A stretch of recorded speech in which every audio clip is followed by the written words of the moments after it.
Hello दोस्तों, आप सभी का स्वागत है आरएस एजुकेशन यूट्यूब चैनल पे। आज हम दोस्तों जो गणित का मॉडल पेपर है 8th क्लास का वो सॉल्व करने जा रहे हैं। ये मॉडल पेपर 2 है जो कि अनसॉल्व्ड है, इसको हम सॉल्व करेंगे।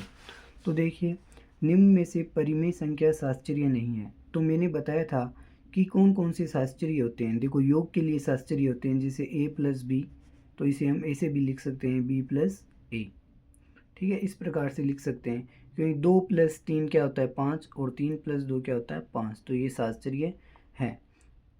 फिर हम बात करते हैं गुणन के लिए शास्त्रीय होता है, या तो गुणन के लिए भी शास्त्रीय होता है जैसे a + b + c, तीन कोई संख्या ले लो आप, फिर इन दोनों को कोष्टक में बंद कर दो, फिर यहाँ पे लो, जैसे गुणन के लिए ले लिया हमने, गुणा लगा दो, फिर यहाँ पे a गुणा b, इनको कोष्टक में लो और इसको विदाउट कोष्टक के लो। फिर जैसे मैंने प्रूव करके दिखाया आपको, जैसे मान लो a बराबर आप 1 ले लो, फिर b बराबर 2 ले लो और c बराबर 3 ले लो।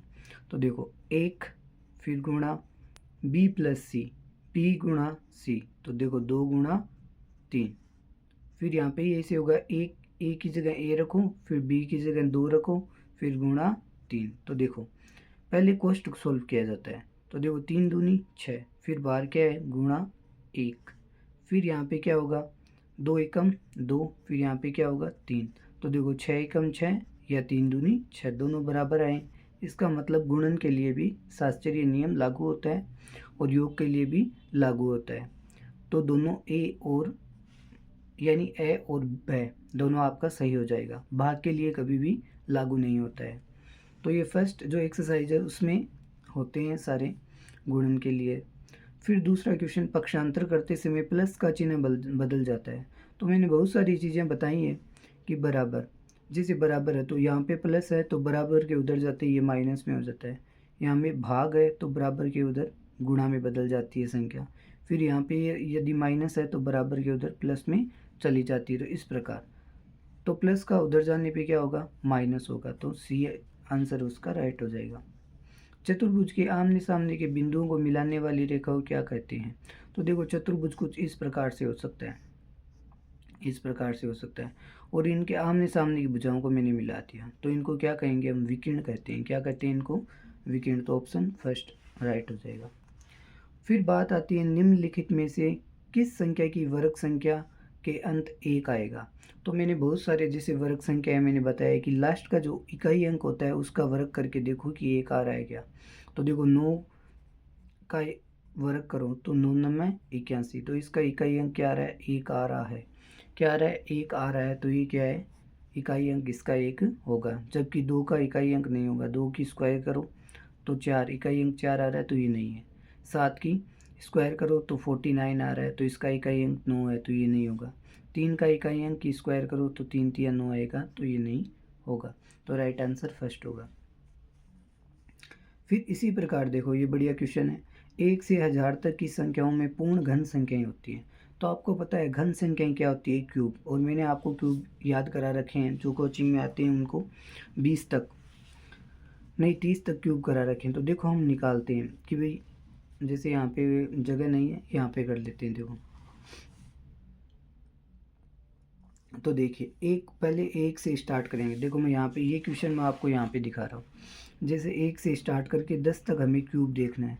तो हमें पता है कि 1 का क्यूब क्या होता है 1 ही होता है, फिर 2 का क्यूब कितना होता है 8 होता है, 3 का क्यूब कितना होता है 27 होता है, 4 का क्यूब कितना होता है 4 चौक 16, 16 चौक 64 64 होता है, फिर 5 का क्यूब कितना होता है 125 होता है, फिर 6 का क्यूब कितना होता है 256 होता है, छछंग 36 छछंग 36। ठीक है, इस प्रकार से। फिर बात आती है 7 का, 7 का क्यूब कितना होगा 7×7 = 49, और फिर क्या होगा 7 का, देखो मैंने यहाँ पे लिख भी रखे हैं, यदि आप देख पाओगे तो, यहाँ पे तो नहीं है, तो यहाँ पे कर सकते हो आप 7 का क्यूब, जैसे 7×7 = 49, फिर 7 को 7 से कर दो, तो 7 9 63, 6 7 चौक 28, 28 के बाद 29 30 और 24 243।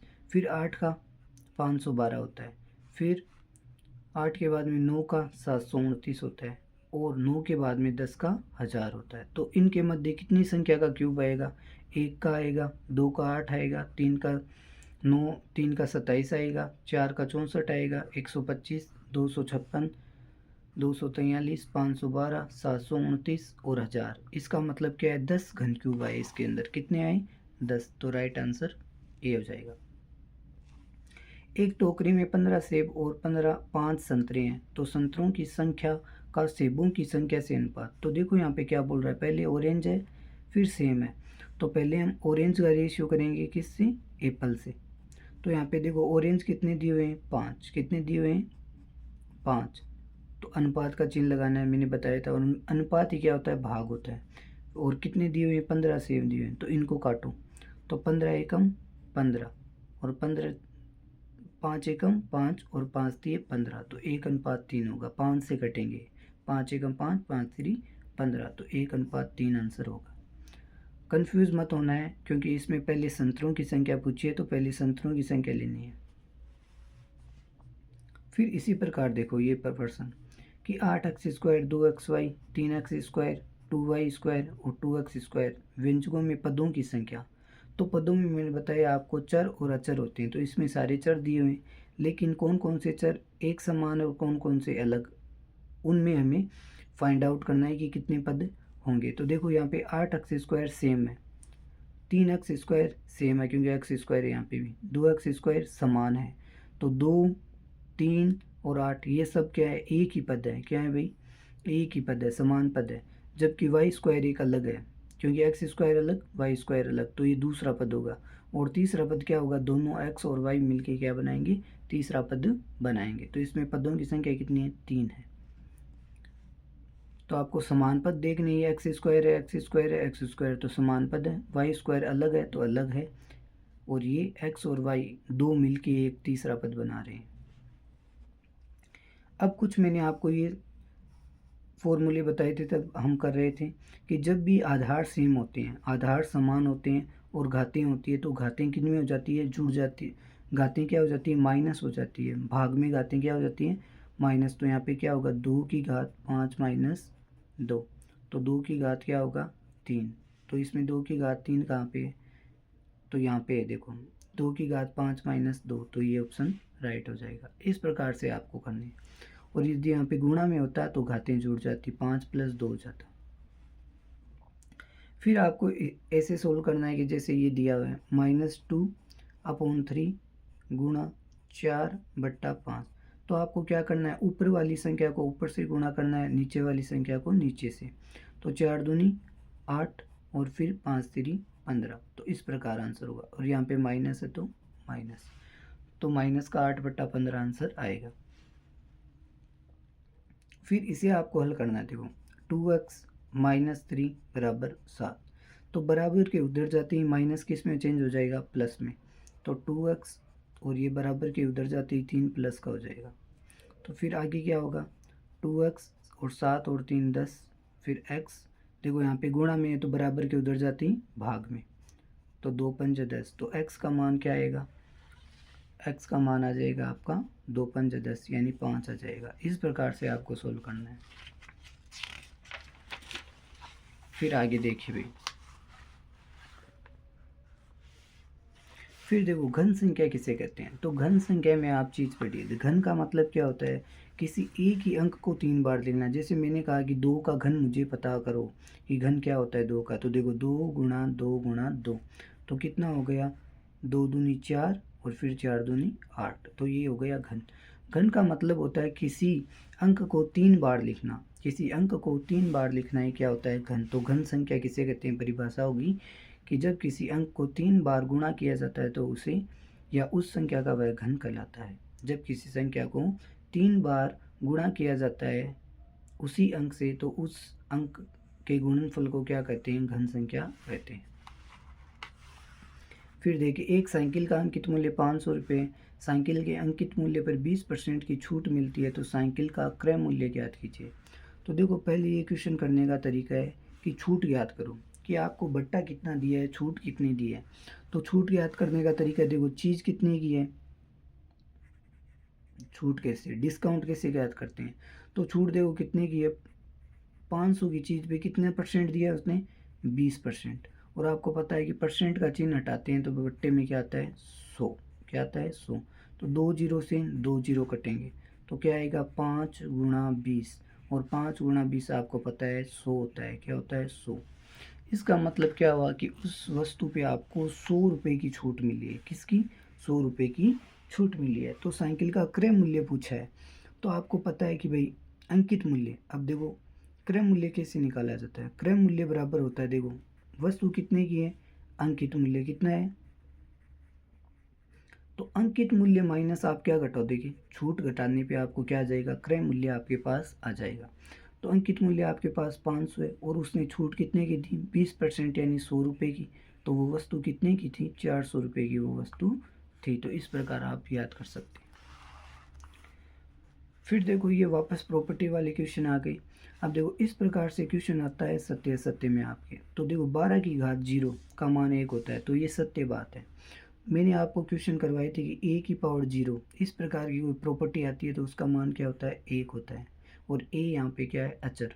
उसी प्रकार 12 भी क्या है, अचर है। क्या है भाई, 12 क्या है, अचर, और 12 की पावर 0 इसका मतलब 1 होगा मान। तो इसका मतलब सत्य बात है। इसी प्रकार देखो 4 की पावर, देखो ये मैंने माइनस प्लस वाले तो बहुत अच्छे प्रकार से करवाए थे। तो फिर से देखिए -4 की पावर है, तो पहले हमें पावर को पॉजिटिव बनाना होता है, और पावर को पॉजिटिव बनाने के लिए ऊपर है तो इसे नीचे फेंक दो। क्या कर दो, नीचे फेंक दो भाई। तो इसे हम नीचे फेंकेंगे तो ये -4 की पावर क्या हो जाएगी, पॉजिटिव हो जाएगी 2 नीचे आने पे, और ऊपर में 1 लिख सकते हैं हम। तो देखो अब क्या होगा, देखो माइनस की स्क्वायर क्या होगी, प्लस, यानी माइनस माइनस प्लस, और 4 की स्क्वायर क्या होगी, 16। तो इसका मान होगा 1/16, और माइनस माइनस का प्लस, तो 1/16 इसका आंसर होगा। तो सत्य है, या तो सत्य है। फिर इसी प्रकार देखो ये प्रॉपर्टी कौन सी है, ये प्रॉपर्टी वो है, घातें जुड़ जाती है। जब आधार समान होता है तो घातें जुड़ते हो, यहाँ पे भी 3, यहाँ पे भी 3, और यहाँ पे भी 3। तो इसका मतलब घातें सारी जुड़ जाएगी। क्या हो जाएगी, घातें सारी जुड़ जाएगी। तो 3 की पावर 3 प्लस 4 प्लस 5। तो देखो इसका आंसर क्या आना चाहिए, 3 की पावर 5, 4 9, 9 के मान 10, 11 12, 3 की पावर 12 आना चाहिए, जबकि इसमें 30 दिखा रखा है। इसका मतलब ये गलत है, असत्य बात है। फिर देखो लास्ट क्वेश्चन इसका 2 की पावर 3। तो इस प्रकार की मैंने प्रॉपर्टी बताई थी कि ए की पावर आपको क्या दे रखी हो, m, और उसकी पावर आपको कोष्टक में n दे रखी हो। तो ये होती है a की पावर m गुणा n। क्या होता है भाई, a की पावर m गुणा n। तो आप इसे कैसे लिख सकते हैं, तो आप इसे लिख सकते हैं 2, फिर ये हो गया 3, और a से गुणा 2, तो 3 दूनी 6, तो 2 की पावर क्या हो जाएगी, 6। लेकिन यहाँ पे 2 दे रखा है तो ये गलत हो जाएगा। क्या होगा, गलत। तो ये भी असत्य होगा। इसी प्रकार आगे नेक्स्ट क्वेश्चन देखो। इस प्रकार से आपके क्वेश्चन क्या आएंगे, रिक्त स्थान वाले, और उनमें आपको जो आपके सूत्र होते हैं उनसे रिलेटेड आपको पूछा जाएगा।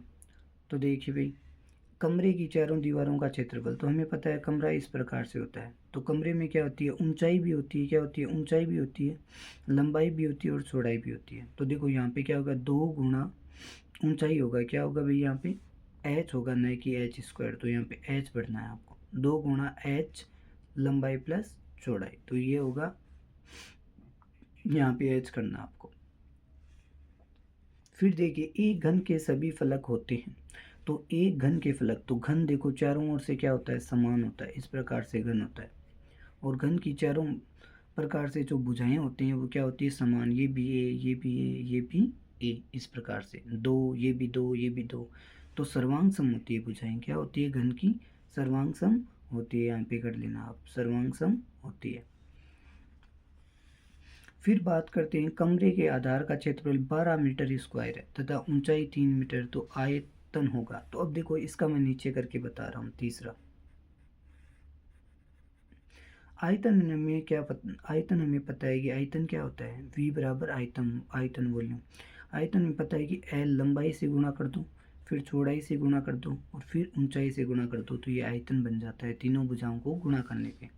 क्योंकि एक बर्तन होता है तो उसमें एक गहराई भी होती है, फिर उसमें लंबाई भी होती है, और फिर उसमें चौड़ाई भी होती है। तो वो होता है आयतन। जब किसी वस्तु को किसी वस्तु के अंदर डाला जाता है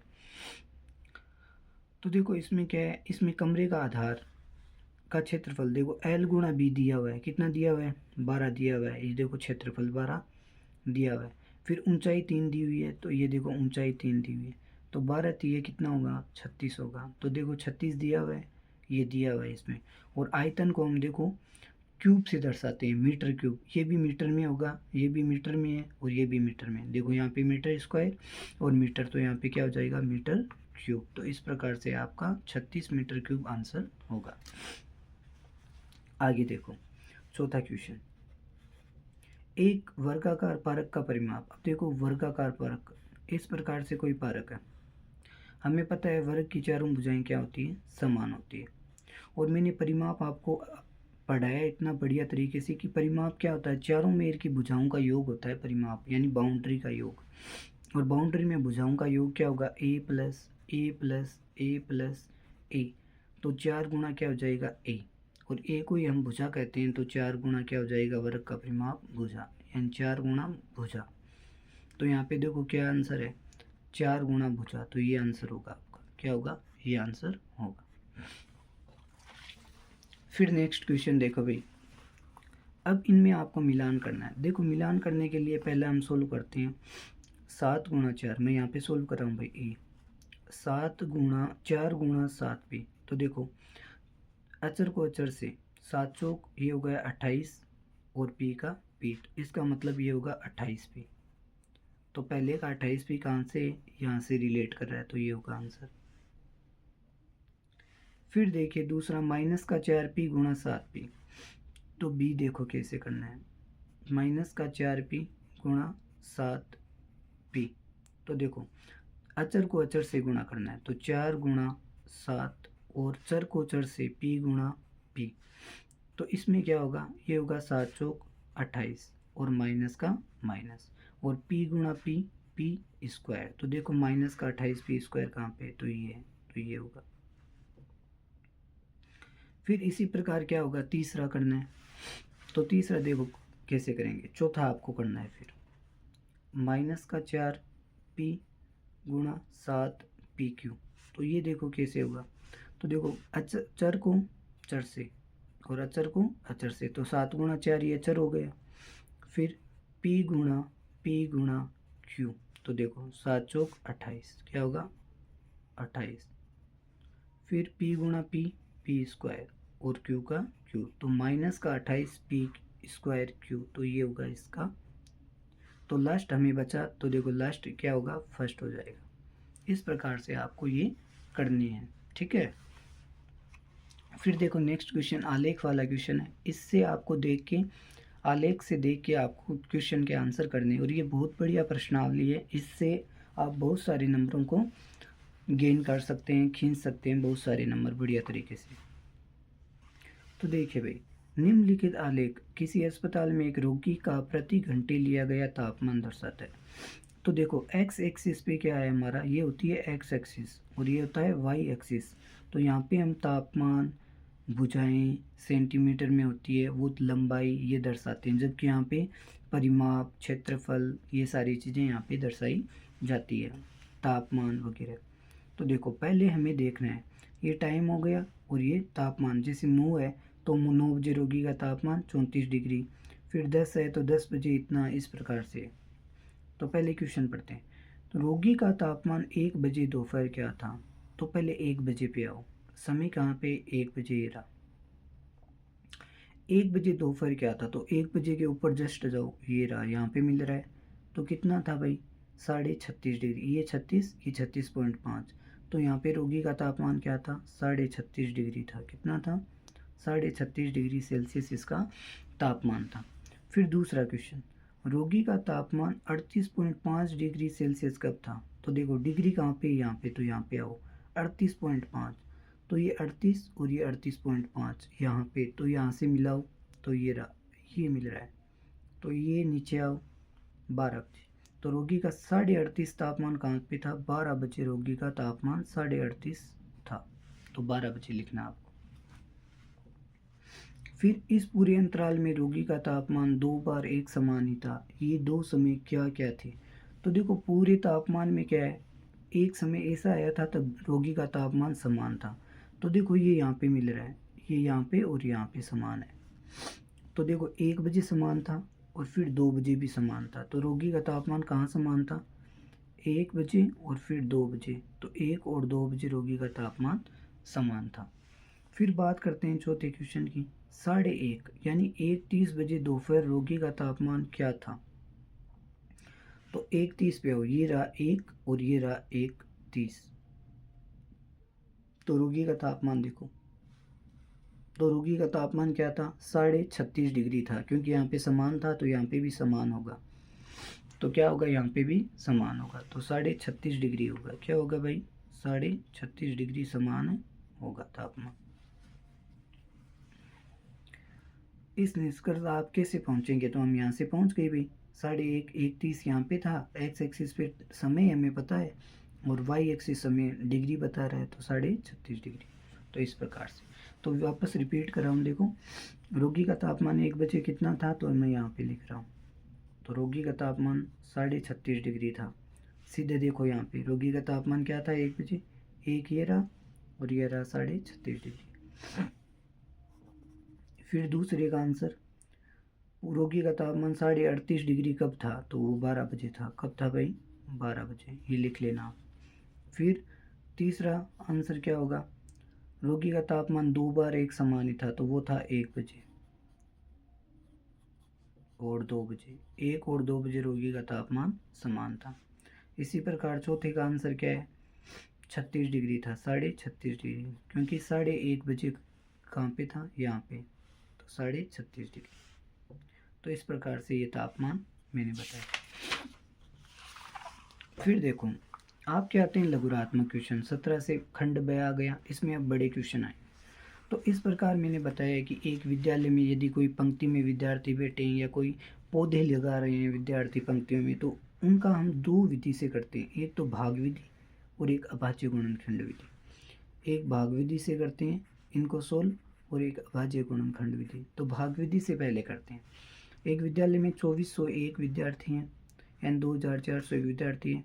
पीटी अध्यापक उन्हें पंक्तियों और स्तंभ में इस प्रकार खड़ा रखना चाहता है कि पंक्तियों की संख्या स्तंभ की संख्या के बराबर है। तो पंक्तियों की संख्या ज्ञात करो। तो हम भाग विधि से पंक्तियों की संख्या ज्ञात करेंगे। किससे ज्ञात करेंगे भाई? भाग विधि से। इससे आप भाग विधि भी सीख जाओगे। तो देखो भाग विधि में क्या होते हैं? जोड़े बनाए जाते हैं पीछे से। जैसे यहाँ पे हमने 2 बना लिए, तो 2 जोड़े आगे बनाने हैं। तो इस प्रकार से 2 जोड़े बनाए जाते हैं। तो और फिर क्या है? एक पहाड़ा ऐसा लो जो 24 से छोटा हो या 24 के बराबर हो। तो देखो 2 दूनी 4, फिर 3 तिया 9 और 4 चौक 16, 5 25। फिर देखो 5 25 ज़्यादा हो रहा है 24 से, तो हम 4 लेंगे। यहाँ पे क्या लेंगे? 4। और इसी 4 को आप ऊपर लिख दो। तो देखो 4 चौक 16 का स्क्वायर, 16 हो गया स्क्वायर। फिर देखो बचा कितना? 16, 4 20 और 8, 8 बच गए भाई। 8 के आगे अब दोनों संख्या है, तो इस पूरे जोड़े को उतार दो, 0 और 1। फिर इस संख्या का आप क्या कर दो? डबल, 4 और 4 8। इनको फिर आपको जोड़ना है। तो देखो 4 का डबल कर दो, 4 फिर 8। अब देखो आपको क्या करना है। अब ऐसी संख्या लेनी है जिसको गुणा करने पे 108 बनता हो। तो जैसे 1 को करते हैं तो 1 गुणा 1 नहीं बनता, 2 को करने पे 4 नहीं आएगा, इकाई अंक 1 देखना है। 3 को 3 तिया 9 होता है, 4 चौक 16 होता है, 5 25 होता है, 6 छंग 36 होता है, 49 होता है 7 का, 8 का 64 होता है, 9 का 81। तो यहाँ पे 9 का बन रहा है भाई, तो मैं यहाँ पे भी 9 लूँगा। जो यहाँ पे लिया है वो भी यहाँ पे ही लेना है। तो 9 9 में 81, और जो 9 लिया है वो आपको ऊपर लिखना है यहाँ पे। तो 9 9 में 81, फिर हासिल आ गई 8, फिर 9 8 72, 72 8 80। इसका मतलब हमारा भाग पूरा जा रहा है, पूरा जा रहा है। इसका मतलब भाग विधि क्या है? हमारी राइट है। क्या है? राइट। और राइट है तो इसका मतलब क्या होगा? पंक्तियों और स्तंभों की संख्या क्या आएगी? 49 आएगी। क्या आएगी भाई? 49। तो पंक्ति बराबर स्तंभ, उसने कहा है कि पंक्ति बराबर क्या है? स्तंभ है। तो कितने हैं स्तंभ और पंक्तियाँ? 39 है। तो इस प्रकार से आपको आंसर देना है। और इसे अब अभाज्य गुणनखंड विधि द्वारा भी किया जा सकता है। 24 को लेके आप अभाज्य गुणनखंड विधि से भी कर सकते हैं। तो मैंने एक विधि बताई है, फिर आगे बताऊंगा। फिर देखिए 15,000 रुपये अंकित मूल्य वाली एक मेज 14,000 रुपये में उपलब्ध है। बट्टा और बट्टा प्रतिशत। तो देखिए पहले क्या होता है बट्टा, पहले मैं आपको चीज़ें सिखाता हूँ दोनों। पहले बट्टा देखो क्या होता है, बट्टा का मतलब जो चीज़ दी हुई है उसमें से आपको क्या घटाना है। जो जैसे 15,000 रुपये की अंकित मूल्य वाली है तो उसे 14,400 घटा दीजिए तो आपके पास छूट आ जाएगी कि भाई उसने कितने में खरीदी, 14,400। जैसे कोई पेन है, 10 रुपये का पेन है, आपको वह पेन 8 रुपये में मिलता है तो आपको उसने कितनी छूट दी, तो 2 रुपये की थी। तो ये 15,000 की चीज़ आपको 14,400 में बेच रहा है तो कितने की छूट दी, तो आप घटा दीजिए किससे, 15,000 से किसको घटा दो, 14,400 को घटा दो। तो कितने रुपए की छूट दी, 600 रुपये की आपको छूट मिली उस सामान पे। तो ये तो हो गया आपका बट्टा। फिर इसे प्रतिशत में बदलना क्या कहलाता है, बट्टा प्रतिशत। तो वो ज्ञात करते हैं बट्टा प्रतिशत। देखो छूट दी आपको 600 की, किस वस्तु पे दी, वो वस्तु यहाँ पे होनी चाहिए, किस वस्तु पे आपको छूट मिली वो, और छूट दी गुणा 100, यहाँ पे प्रतिशत के लिए 100। तो देखो 100 बट्टा वस्तु, अब वस्तु कितने पे दी, 15,000 पे आपको छूट मिली, किस पे मिली, 15,000 पे, और गुणा 100। तो देखो 2 जीरो से 2 जीरो कट गए, 1 से 1 जीरो कट गया, इसका मतलब आपके पास आया क्या, 60/15। और देखो क्या होता है 60/15, 15 चौकू 60, ठीक है, 15 चौके क्या होता है 60। इसका मतलब आपको 4% की छूट मिली थी उस पर, कितनी प्रतिशत की, 4% की आपको छूट मिली। अब देखो ये क्वेश्चन आता है अनुपात समानुपात से, जो कि हमारी अभी हाल फिलहाल में चल रही है प्रश्नावली। तो इसको कैसे सोल्व करते हैं, पक्का क्वेश्चन आते हैं, ये बहुत अच्छे क्वेश्चन है। तो देखो इनमें क्या होती है, एक सारणी बनाई जाती है। क्या बनाई जाती है भाई, पहले आपको सारणी बनाई जाती है कि क्या पूछा है और क्या हमें निकालना है। इसके भी दो मेथड होते हैं। देखो पहले 45 मिनट अवधि के 8 कालांश होते हैं। तो देखो पहले मिनट और कालांश, इसमें दो चीज़ें दी हुई है आपको, मिनट और कालांश। तो मैंने पहले लिख लिया मिनट और फिर मैंने लिख लिया कि कालांश, कितने कालांश होते हैं, ठीक है। तो देखिए अब मैं क्या करता हूँ, फिर दो यहाँ पे मैंने ऐसे बॉक्स बना ली। तो देखो 45 मिनट दे रखा है, यानी 45 मिनट, MINUT मिनट, 45 मिनट में कितने कालांश लेता है, 8 कालांश लगते हैं। तो ये पूछ रहा है क्या, ये कल्पना करते हुए स्कूल का कार्य उतना ही रहता है यदि स्कूल में बराबर अवधि के 9 कालांश। अब देखो पूछा क्या, 9 कालांश, तो प्रत्येक कालांश कितने समय का होगा। तो हमसे क्या पूछा, मिनट पूछा है कि कितने मिनट का कालांश होगा, तो हम निकालेंगे भाई। तो देखो इस विधि का निकालने का तरीका है कि ये बट्टा ये और ये बट्टा ये, और दोनों को बराबर रख दो। तो हमारा फॉर्मूला क्या होगा कि माना मिनट, और किसकी मिनट होगी, कालांश की। तो यहाँ पे कालांश लिख देना, बराबर हमने x माना। अब देखो आपको क्या करना है, x माना तो देखो यहाँ पे पहले आपको रख देना है 45, बट्टा आपको रख देना है 8, फिर यहाँ पे क्या रख देना है x, और बट्टा 9। तो अब इनको आपको वज्र गुणा करना है। वज्र गुणा का मतलब तिर्यक गुणा करना होता है। क्या करना होता है, तिर्यक गुणा। तो मैं यहाँ पे लिख दूंगा वज्र गुणा करने पर, वज्र गुणन करने पर। तो देखो वज्र गुणन करने का मतलब होता है ये 9 तो 45 से गुणा होगा और 8 x से होगा। तो देखो 9 तो हो जाएगा 45 से गुणा, और 8 किससे हो जाएगा, 8 हो जाएगा x से गुणा। अब पता है आपको कि बराबर में कोई चीज़ होती है तो उधर जाने पे गुणा की चीज़ भाग में चली जाती है। तो ये देखो 9 गुणा 45 बट्टा 8 और यहाँ पे x। तो देखो 8 चौक 32, 8 पंजे 40, 8 छः 48, तो ये कट रहा है क्या भाई, तो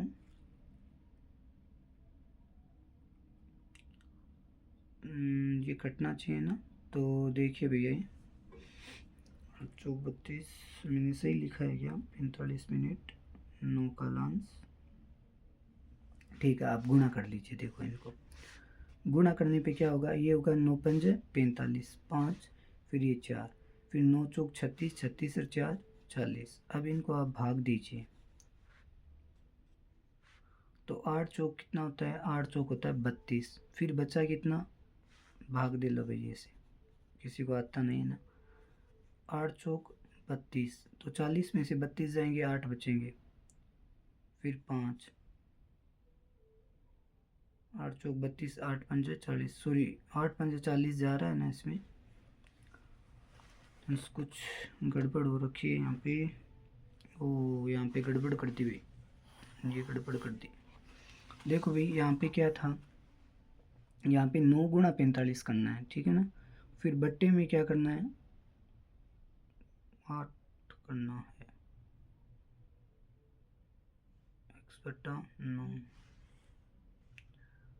9 का लंस, फिर 45 मिनट,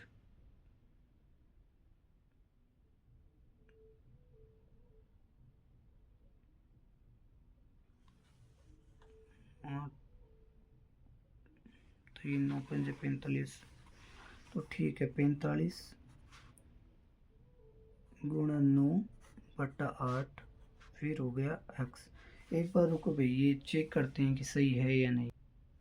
देखो दोस्तों, हमने यहाँ पे गलती की है। इसने क्या कहा है कि स्कूल में बराबर अवधि के 9 क्लास होंगे, तो बराबर अवधि के 9 क्लास होंगे तो आपको क्या करना है, इन दोनों को बराबर करना है। क्या करना है, इन दोनों को बराबर रख देना है। हमने यहाँ पे थोड़ी गलती कर दी है, तो इसका मतलब क्या होगा कि 45 गुणा 8 बराबर होगा 9 गुणा एक्स के। तो इसने बराबर कालांश बोले, तो मैं यहाँ पे करवा रहा हूँ। तो इसका मतलब क्या होगा कि कालांश बराबर है, इसका मतलब कालांश छोटा करना है, तो हम बराबर रखेंगे इनको, 9 गुणा एक्स, इस प्रकार से। तो अब देखो, तो ये 45 गुणा 8 और बट्टा में क्या आ जाएगा 9, और यहाँ पे एक्स। तो देखो 9 पंजे 45, 5 बार, 5 गुणा 8 बराबर एक्स। तो 8 चौक 32, 8 पंजे 40, तो एक्स बराबर आपका क्या आएगा, 40 मिनट का कालांश होगा।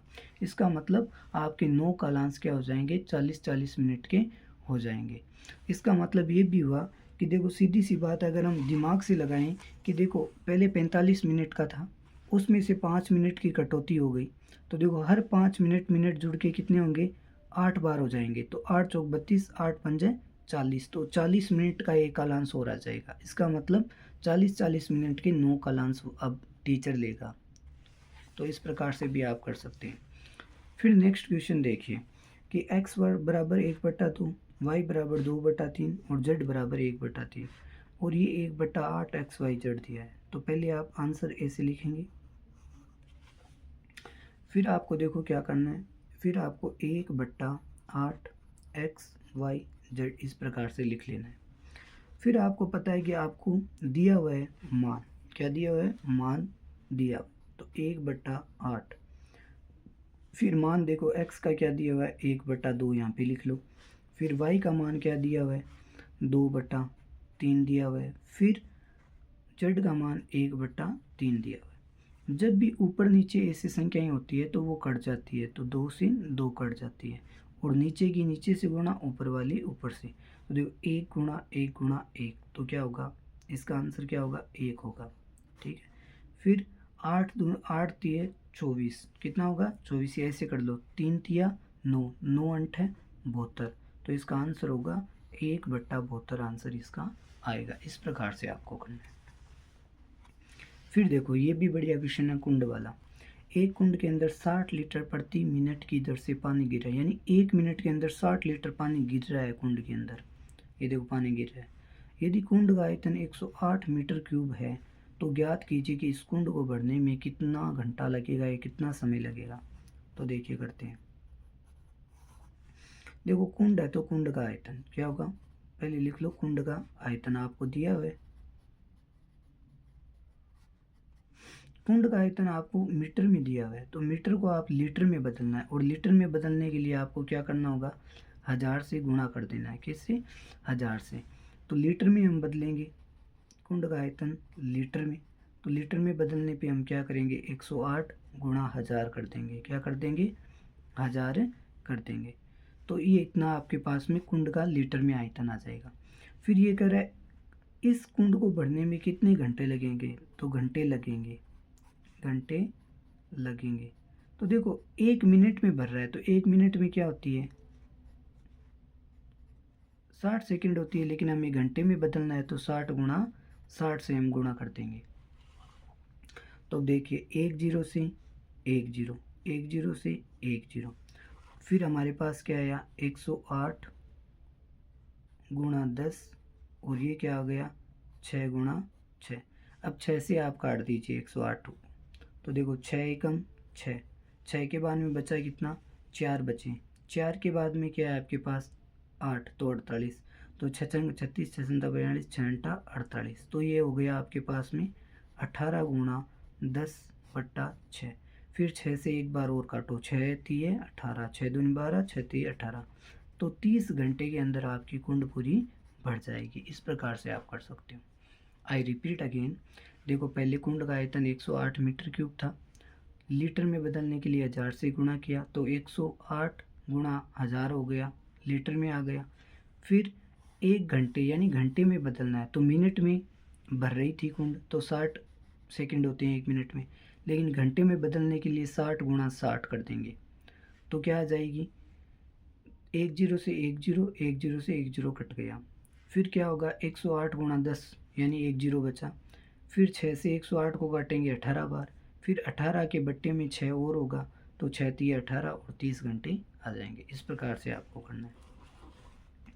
अब देखो हमारे पास ग्राफ अभी है नहीं, और इसमें दिया हुआ है वर्ष और घायलों की संख्या, और आपको ग्राफ बनाना है, तो मैं कुछ छोटा सा ग्राफ आपको यहाँ पे ही बना के दिखा देता हूँ, बिना पुट वगैरह, इसी कच्चा रफ, फिर आप इसको देख लेना एक बार, ठीक है। तो देखो हमेशा क्या होता है नीचे ईयर आते हैं, साल हमेशा क्या आता है नीचे आता है, तो यहाँ पे तो आपको साल लेना है, तो मैंने यहाँ पे 2017, फिर 2018, फिर 2019, फिर 2020, फिर 2021, इस प्रकार से मैंने लिया। तो देखो मैंने यहाँ पे क्या लिया 2017, फिर 2018, फिर 2019, फिर मैंने लिया 2020, और फिर मैंने लिया 2021, इस प्रकार से लिया, ठीक है। एक बार पेंसिल तो यहाँ पे देखो ये तो आ गए आपके वर्ष आ गए एक्स एक्सिस पे, और यहाँ पे वाई पे क्या आ जाएंगे घायलों की संख्या आ जाएगी। तो आप लिख लेना भाई घायलों की संख्या, अब इतना टाइम नहीं कि भाई सारी चीज़ें आपको कवर हो जाए। घायलों की संख्या, तो यहाँ पे घायलों की संख्या भी देखो इतनी इकाई पे लेनी है हमें, जो इकाई यहाँ पे मानते हैं वो इकाई आपको लिखनी होगी। जैसे मैंने इस प्रकार से ले लिया, तो यहाँ पे क्या है 17, तो देखिए दोस्तों अब यहाँ पे मैंने 17 लिया, फिर मैंने 20 लिया, फिर मैंने 12 लिया, फिर मैंने यहाँ पे 32 लिया, और फिर मैंने यहाँ पे 23 ले लिया, ठीक है। इस प्रकार से तो आपको यहाँ पे पैमाना भी लिखना है भाई, एक बार देख लेना जो भी आप पढ़ते हो, तो पैमाना लिखना है। यहाँ पे देखो पैमाना मैंने एक्स एक्स पे क्या माना 1 इकाई बराबर 1 साल, मैंने क्या माना 1 इकाई बराबर, यहाँ पे बता देता हूँ 1 इकाई बराबर 1 साल का मैंने गैप लिया बीच में। फिर मैंने यहाँ पे क्या माना, यहाँ पे भी मैंने 1 इकाई बराबर क्या लिया, जैसे आप यहाँ पे 5 भी ले सकते हो, 5 20 जैसे कुछ भी ले सकते हो। मैंने यहाँ पे 1 इकाई बराबर, अभी मैंने पैमाना लिया नहीं है, 5 15 20 ऐसे लेना है आपको, मैं ऐसे ही कच्चा चित्र बना रहा हूँ अभी। तो देखो 2017 पे 17 था, तो 2017 पे 17 इस प्रकार से। फिर 20 पे 2018 पे 20 था, 2018 पे 20, तो इस प्रकार से ये यहाँ पे होगा, ठीक है। इस प्रकार से मिलाना है। फिर 2019 में 12, तो 2019 पे 12, तो 12 कहाँ पे ये यहाँ पे है, इस प्रकार से। 2020 पे 32, तो 2020 पे क्या है 32, तो इस प्रकार से है ये। तो इसको आप क्या है कि पैमाना लेके बनाना होगा, वरना आपका ये सही नहीं बनेगा, ठीक है ना। तो पैमाना ले लेना, जैसे मैं यहाँ पे दिखाता हूँ आपको कि इस प्रकार से बनेगा। 5 का पैमाना लेना, 5 10 15, 1 इकाई बराबर 5 व्यक्ति। तो 2017 पे आप मिलाओगे 15 पे, फिर 2018 पे आपको मिलाना है ऐसे 20 पे, यहाँ पे बता देता हूँ। फिर 2019 पे आपको मिलाना है, देखो यहाँ पे 2019 पे कितना है, यहाँ पे देखो 2019 पे 12 है, तो 12 कहाँ पे आएगा जस्ट यहाँ पे, तो ये यहाँ पे मिलेगा। फिर 2020 पे क्या है, 2020 पे आपका 30 है, 30 है तो कहाँ मिलेगा, यहाँ पे मिलेगा आपको, यहाँ पे मिलाना है छोटे बिंदु से, पुट से मिलाना आपको। फिर देखो 2021 में कितना है, 2021 में 23, तो 2021 में देखो यहाँ पे जस्ट 25 से थोड़ा नीचे आ जाएगा, यहाँ पे 23, तो यहाँ पे ये मिल जाएगा। और इस प्रकार से आप ग्राफ को एकदम एग्जैक्ट मिलाओगे तो इस प्रकार से आपको ग्राफ प्राप्त होगा जड़ के आकार का। तो ये आपकी ग्राफ विधि है।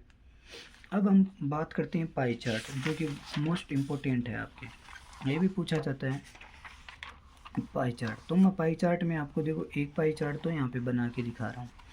जैसे पहला पाई चार्ट है, ये बना लेते हैं। ये रंग वाला भी मोस्ट है, ये लगा लेना। फिर अथवा मैं तो एक बता देता हूँ, एक खुद कर लेना। तो हिंदी में कोई विद्यार्थी है, हिंदी में 40 अंक बनते हैं, अंग्रेजी में 12 बनते हैं, मराठी में 9 बनते हैं, तमिल में 7 बनते हैं, बंगाली में 4 बनते हैं और 72। अब देखो पाई चार्ट के लिए बनता कैसे है। पाई चार्ट ऐसे गोल आकृति का होता है। पाई चार्ट क्यों बनाते हैं?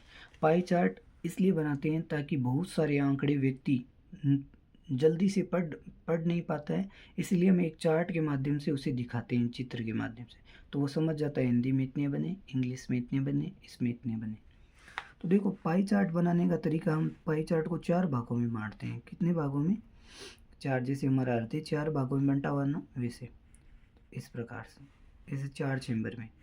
और चारों चेम्बर कितने होते हैं? 90 डिग्री होते हैं, 90 90 90। तो इसका मतलब ये चेम्बर कितना हो गया टोटल? 180 डिग्री का। इस प्रकार से आपको टुकड़ों में बताना है। ये कितने का हो गया? 90 का। फिर अगर 90 का हम आधा थोड़ा सा ऐसे कर दें तो इसको हम क्या मान सकते हैं? 60। क्या? 60। इस प्रकार से आपको बनाने पाई चार्ट। तो पहले देखो, पहले हिंदी भाषा दी हुई है। क्या दी हुई है? हिंदी भाषा। और टोटल पाई चार्ट कितने डिग्री का होता है? 360 डिग्री का। पूरा सेंटर पे कितना बनता है? 360। तो हमेशा क्या है? दी हुई संख्या बट्टा कुल संख्या, यानी 360। इस प्रकार से दिया हुआ मान बट्टा कुल मान। लेकिन यहाँ पे हिंदी का दिया हुआ है। क्या दिया हुआ है? हिंदी। तो हिंदी में उसके अंक बने 40 बट्टा टोटल अंक कितने का था? 72 का था। और गुणा आपको किससे करना है? 360 से गुणा करना है। कोई कहते हैं सारणी, सारणी की कोई जरूरी नहीं है, इस प्रकार आप कर सकते हो। तो देखो यहाँ पे क्या होगा, इससे काटो। 18 दूनी 36, 18 3 54, 18 चौक 72, और ये 18 दूनी 36, 20 बार कटेगा। फिर ये देखो 4 से कटेगा, 4 धाएँ 40, तो ये आपका आ जाएगा 200। क्या आएगा? 200। इसका मतलब हिंदी में उसके पाई चार्ट में क्या बने? 200 डिग्री। इस प्रकार से हम दर्शा सकते हैं। फिर बात आती है अंग्रेजी। इंग्लिश में लिखता हूँ। अंग्रेजी में देखो कितने बने। अंग्रेजी में उसके 12 अंक बने। कितने? 72 में से 12। और गुणा हमें डिग्री में बदलना है तो 360 से गुणा करना होगा। तो देखो 12 दूनी 24, 12 3 36, 12 चौक 48, 12 5 60, 12 6 72 और 12 एकम 12। फिर देखो ये हो गया 360 और बट्टा 6। तो देखो 6 छंग 36, ये कटेगा 60 बार, तो 60 डिग्री। अंग्रेजी में हमें 60 डिग्री से दर्शाएंगे। फिर इसके कितने होते हैं? मराठी। मराठी देखो मराठी में कितने बनते हैं? मराठी में उसके 9 बनते हैं। कितने में से? 72 में से। और टोटल डिग्री में बदलना है तो 360। तो देखो 9 से कट रहा है, 9 एकम 9, 9 8 है 72। 360 बट्टा कितना आ जाएगा? 8। तो 8 चौक 32, तो बचा कितना पीछे? 4। तो 8 चौक 32, 8 45, तो 45 डिग्री का बनेगा मराठी में। इसी प्रकार तमिल। तमिल में देखो कितने बने? 7। टोटल कितने में से? 72 में से। और डिग्री में बदलना है तो 360 पाई चार्ट में। तो देखो 7 से नहीं कट रहा, ये कट रहा है 18 से। 18 दूनी 36, 18 चौक 18 चौक है 72, और 18 दूनी 36, ये 20 बार कटेगा। तो ये गया 7 गुणा 20 बट्टा 4। अब ये 4 कटेगा, 4 चौक 16, 4 पंजे 20, तो ये होगा 7 पंजे 35, 35 डिग्री का बनेगा इसमें। इस प्रकार से। इसी प्रकार देखो बाद में दिया हुआ है लास्ट बंगाली। बंगाली भाषा दी हुई है, तो उसमें 4 बने और 72 में से बने, और टोटल 360 डिग्री पाई चार्ट के लिए। तो ये भी 18 चौक 72 और 18 दूनी 36, 20 बार। फिर 4 से काटोगे, 4 चौक 16, 4 पंजे 20, और 5 गुणा 4, तो 5 गुणा 4 20 डिग्री, 5 चौक 20। तो इस प्रकार से पाई चार्ट हमारे पास डिग्री के मान आ गए। तो देखो डिग्री के मान आ गए तो हम पाई चार्ट को क्या करेंगे? ऐसे गोल बना लेंगे। ठीक है। अब हमें पता है कि ये लाइन होती है 180 डिग्री की, ये होती है 90 डिग्री की, तो हमें दिया है 200 डिग्री, तो 80 180 से थोड़ा ज़्यादा होगा, क्या होगा 180 से थोड़ा ज़्यादा। तो देखो ये तो हो गया 180, तो हल्का सा ऐसे बना देना आप, क्या बना देना, 200 को ऐसे बना देना, ये 200 डिग्री हो जाएगा, क्या होगा 200 डिग्री। और किस में बने, हिंदी में, तो ऐसे दर्शा देना हिंदी में। फिर आगे बात करते हैं इंग्लिश। तो देखो ये होता है इतना पूरा टोटल 90 डिग्री का, तो 90 का थोड़ा सा कम कितना बन जाएगा, ये होगा 60 डिग्री। और 60 डिग्री किस में बने, इंग्लिश में, तो ई से दर्शा देना। फिर देखो क्या बने 45, तो देखो अब देखो 45 है तो 45 क्या होगा, थोड़ा सा आधा, इसमें दो भागों में बांट लो इसको,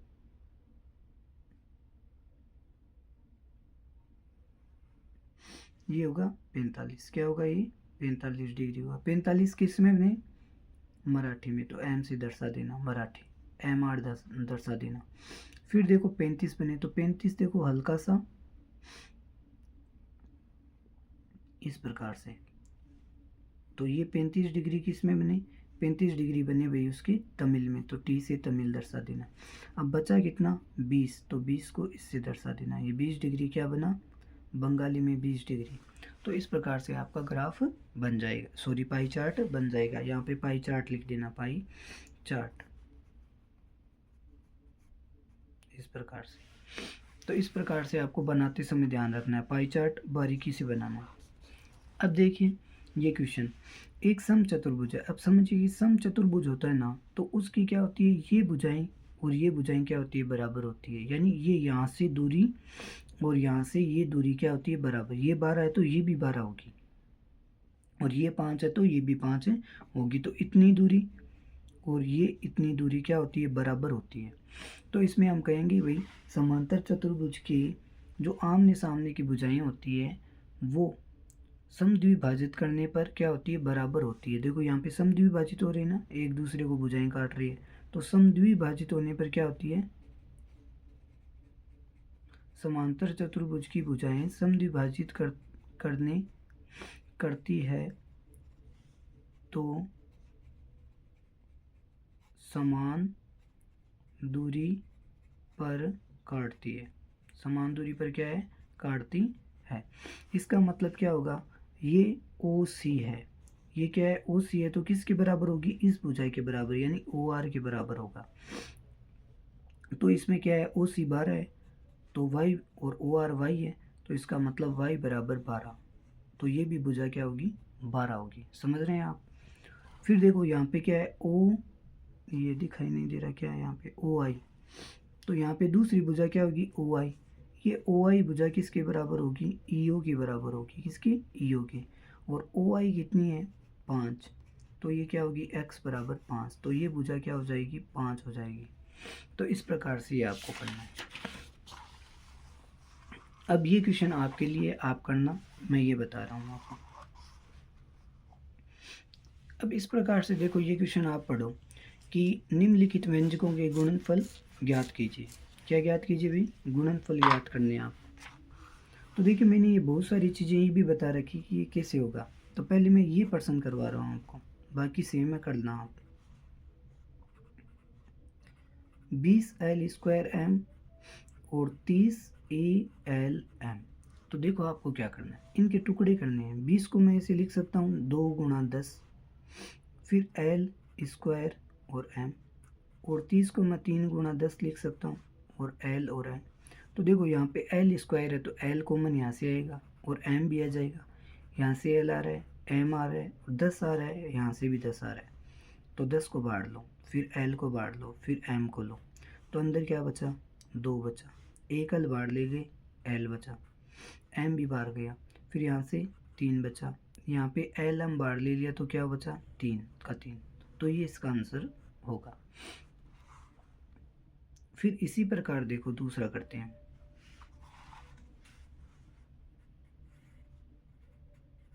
5x² माइनस 15xy²।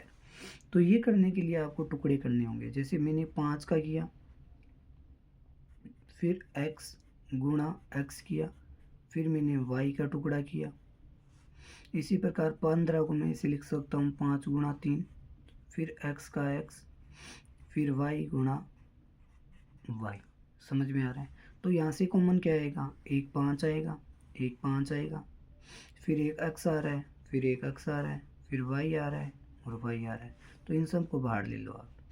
तो यहाँ से 5 आएगा, x आएगा, y आएगा, तो अंदर क्या बचेगा x, फिर यहाँ से क्या बचेगा एक 3 और यहाँ से y, तो 3y। ये होगा इसका आंसर, गुणनखंड। इसी प्रकार आपको ये चीज़ें करनी होती है। तो ये सर्व समीकरणों से हो सकती है। किससे? ये सर्व समीकरणों से होती है। जैसे ये इक्वेशन है तो ये करते हैं हम, देखो इसे आप दोनों चीज़ों से कर सकते हैं। जैसे ये ए स्क्वायर, फिर 8 है, फिर 16। तो इन प्रकार के क्वेश्चनों को करने के लिए देखो, गुणा करने पर तो 16 बनना चाहिए और जोड़ने घटाने पे 8, यानी प्लस करने पे 8a बनना चाहिए। तो देखो यहाँ पे आप लीजिए गुणनखंड, तो 2 अंटा 16, फिर 2 चौक 8, फिर 2 दूनी 4, फिर 2 एकम 2। तो यहाँ पे देखो 2 दूनी 4, 2 दूनी 4, तो मेरे पास जोड़े बन गई 4 और 4 की। तो देखो 4 को 4 से गुणा करने पर 16 बन रहा है और 4 को जोड़ने पे 8 बन रहा है। तो मैं 8 की जगह रख देता हूँ उनको। तो मैंने लिखा ए स्क्वायर प्लस यहाँ पे लिखा 4a प्लस 4a और 16। तो देखो 4 और 4 कितने बन रहे, 8 है, और गुणा करने पर 16 है। तो इस प्रकार अब इन दोनों में कॉमन क्या आ रहा है, ए आ रहा है, तो मैंने ए कॉमन लिया, तो अंदर बचा a प्लस 4, यहाँ पे प्लस बीच में तो प्लस, फिर यहाँ से 4 कॉमन आ रहा है। 4 कॉमन लेने का मतलब अंदर a बचा, और 16 को मैं 4 गुणा 4 लिख सकता हूँ, तो 4 बाहर आ जाएगा, तो 4 बचेगा। फिर और इन दोनों चीज़ों से 4a, a प्लस 4 आ रहा है, तो मैंने कॉमन क्या लिया, a प्लस 4 कॉमन ले लिया। तो अंदर क्या बचा, एक तो ये a बचा और एक ये 4 बचा, तो ये आपके गुणनखंड हो जाएंगे।